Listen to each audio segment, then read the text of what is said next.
गुजरा करती थी।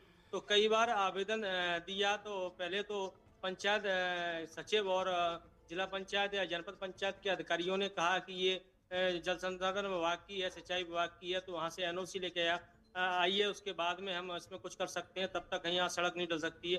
तब स्थानीय जो ग्रामीण हैं उन्होंने सिंचाई विभाग को आवेदन दिया, वहाँ से एनओसी ली और फिर पंचायत विभाग को अवगत कराया। उसके बावजूद भी पंचायत विभाग से एक पत्र जारी होता है निर्माण के लिए, सड़क निर्माण के लिए, लेकिन सरपंच और सचिव ने कोई भी उनकी सुनवाई नहीं की। लगातार क्या आश्वासन देते रहे कि हाँ ठीक है, हम डलवाते हैं। ऐसे ही सुनते सुनते कई दशकों, कई वर्ष बीत गए। यहाँ पे कई नेता भी आए जो विधायक बन के चले गए, सरपंच के चुनाव हुए, सरपंच बन गए, अध्यक्ष के चुनाव हुए, अध्यक्ष बन गए। लेकिन यहाँ वोट लेने के लिए तो सभी आते हैं और वोट लेने के बाद पुनः फिर स्थिति में, किस स्थिति में ग्रामीण है वहाँ नहीं पहुँचते हैं, जैसा कि ग्रामीणों ने बताया है। और ग्रामीणों ने ये भी बताया कि हमने अभी हाल ही में मुख्यमंत्री मोहन यादव जब नंदरुआ सरकार पर आए थे, जो कि महंगांव विधानसभा क्षेत्र में ही आता है, प्रसिद्ध नंदरुआ सरकार डॉक्टर हनुमान मंदिर है, वहाँ पे मुख्यमंत्री मोहन यादव ने महंगांव विधानसभा के लिए कई करोड़ों रुपए की सौगात दी थी और शिलान्यास किया था और वर्चुअल का लोकार्पण भी किया था। जी। तो क्या ये जो राशि जो मुख्यमंत्री मोहन यादव के द्वारा जारी की गई थी, क्या उस राशि में यह गांव सम्मिलित नहीं था? क्या इस गांव के लिए कोई बजट नहीं आया? हालांकि आपको बताना चाहिए कैबिनेट मंत्री राकेश शुक्ला जो कि है वो इसी विधानसभा क्षेत्र से, यहीं से विधायक हैं और उन्हीं का ये विधानसभा क्षेत्र है, उन्हीं के विधानसभा क्षेत्र में ये पूरी स्थिति है। तो ठीक है। कहीं ना कहीं ये सवाल खड़ा होता है कि ये जो वोट लेने के लिए नेता आते हैं, आखिर बाद में क्यों नहीं आते हैं? क्योंकि ठीक है, कई वर्षों चलिए, बीत ठीक गए हैं। है आदित्य, हमारे साथ आप बने रहिए, हमारे साथ कुछ ग्रामीण जुड़ रहे हैं, फिर आपकी ओर रुख करेंगे। तो हम जैसा कि बता रहे थे कि इस पूरे मामले में सरकार से गुहार लगाई जा रही है और गुहार नहीं सुनी गई और इसीलिए चंदा इकट्ठा कर लोग सड़क बनाने के लिए मजबूर हैं। हालांकि सरकार की कई योजनाएं हैं जिसके तहत सड़कें बना दी जाएगी, ऐसा आश्वासन भी दिया गया है। चलते हैं, हमारे साथ स्थानीय ग्रामीण जुड़ रहे हैं, योगेंद्र सिंह से बातचीत करते हैं और जानते हैं कि ग्रामीणों का क्या। रविंद्र सिंह, माफ़ करिएगा, रविंद्र सिंह हमारे साथ जुड़ रहे हैं और उनसे जानेंगे कि आखिर ये समस्या कब से है और इसके लिए ग्रामीण क्या कर रहे हैं। बहुत स्वागत है आपका टीवी 24 में, रविंद्र जी। जी नमस्कार सर। जी बताइए, क्या क्या वहाँ समस्या है और सड़क बनने में क्या दिक्कत आ रही है? सर जी यही समस्या है, हमें हमारी एज कम से कम 13 के लगभग है और हम बचपन से देखते आ रहे हैं, सभी नेताओं से, अधिकारियों से, सभी से यही गुहार लगाया है साहब, हमारे रास्ता आने जाने का नहीं है। कोई बीमार हो जाए तो चारपाइयों पे ले जाके रोड के पार ले जाना पड़ता है।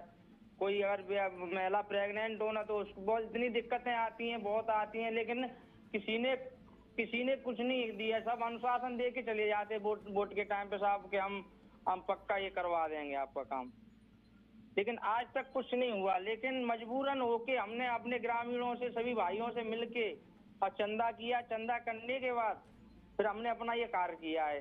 तो बन रही है क्या सड़क अभी क्या है स्थिति है, बन रही है क्या? नहीं सर, हमने बना ली है सड़क, बन गई है? बिल्कुल। हमने जो भी उसकी मरम्मत हुई थी ना, मट्टी डाल के, गिट्टी विट्टी डाल के ना, इतना रास्ता निकलने और निकलने लायक हो गया है। अभी गाड़ी वाड़ी सब कुछ आ सकती है। ठीक है, और बारिश की वजह से कोई दिक्कत तो नहीं आ रही है इसमें? अब दिक्कत तो हमने अपनी हल की है ना खुद, अब भी दिक्कत आएगी। 3-4 लाख रुपए का हमने खर्चा किया है खुद अपने भाइयों से मिलके। बिल्कुल, और यही वो मजबूरी है जिसके कारण ग्रामीणों का पैसा लग गया और सरकार जो दावे करती है वो अधूरे हैं, ये साफ पता चलता है। बहुत धन्यवाद आपका रविंद्र सिंह जी हमारे साथ जुड़ने के लिए। और जैसा कि ग्रामीण बता रहे हैं कि चंदा जमा करके उन्होंने सड़क बना ली है, तो ये एक अच्छी बात है, लेकिन सरकार के लिए ये एक शर्म करने वाली बात है कि ग्रामीणों ने पैसा जमा करके अपनी सड़क बना ली और सरकार के पास गुहार अभी भी लंबित है। तो रुक कर लेते हैं। अब दूसरे ग्रामीण हमारे साथ जुड़ रहे हैं, योगेंद्र सिंह जी का रुख कर लेते हैं, वो भी स्थानीय ग्रामीण हैं, उनसे समझने की कोशिश करते हैं। बहुत स्वागत है आपका टीवी 24 में, योगेंद्र जी। जी धन्यवाद।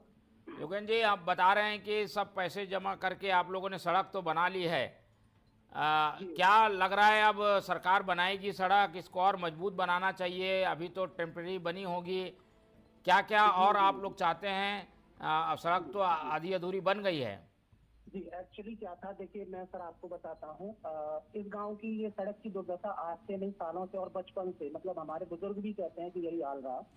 ये जो सड़क थी पहले एक नहर थी, नहर जिस पर सड़क ये का काम चल रहा है, ये एक नहर हुआ करती थी। तो शुरुआत इसकी हुई, मैं एक्चुअली आर्मी से रिटायर हूँ। जी जी।